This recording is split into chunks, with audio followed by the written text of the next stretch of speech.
ಸ್ವಾಭಿಮಾನಿ ಕರ್ನಾಟಕ ರಕ್ಷಣಾ ವೇದಿಕೆ ಶಿವಮೊಗ್ಗ ಜಿಲ್ಲಾ ಸಂಚಾಲಕರಾಗಿ ಮಂಜುನಾಥ್ ಸಿ ಅವರ ದಿವಸ ರಾಜ್ಯ ಸಂಘಟನೆ ಮತ್ತು ಶಿವಮೊಗ್ಗ ಜಿಲ್ಲಾ ಸಂಘಟನೆ ವತಿಯಿಂದ ನೇಮಕ ಮಾಡಲಾಗಿದೆ. ಮಂಜುನಾಥ್ ಅವರು ಈಗಾಗಲೇ ಸಾಕಷ್ಟು ಸಾಮಾಜಿಕ ಸೇವೆಯನ್ನು ಕೊಡಿಕೊಂಡು ತಮ್ಮದೇ ಆದಂಥ ಒಂದು ವೃತ್ತಿ ಧರ್ಮ ಮಾಡ್ತಾಯಿದ್ದಾರೆ.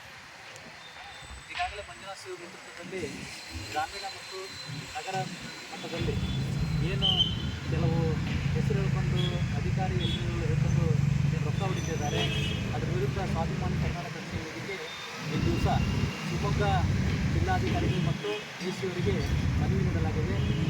ಆ ಮನವಿಯನ್ನು ಸ್ವೀಕರಿಸಿದ ಮಾನ್ಯ ಅಧಿಕಾರಿ ವರ್ಗದವರು ತಕ್ಷಣ ಅದನ್ನು ಏನು ಮನವಿ ಕೊಟ್ಟಂತಹ ದೂರನ್ನು ತಾವು ದಾಖಲಿಸಿಕೊಂಡು ಆ ವ್ಯಕ್ತಿಯ ಮೇಲೆ ಕ್ರಮ ಕೈಗೊಳ್ಳಬೇಕೆಂದು ಇವತ್ತು ಸ್ವಾಭಿಮಾನಿ ಕರ್ನಾಟಕ ರಕ್ಷಣಾ ವೇದಿಕೆ ರಾಜ್ಯ ಸಮಿತಿ ಶಿವಮೊಗ್ಗ ಜಿಲ್ಲೆಗೆ ಬಂದು ಇವತ್ತನ್ನು ಮನವಿ ಕೊಟ್ಟಿದ್ದೀವಿ.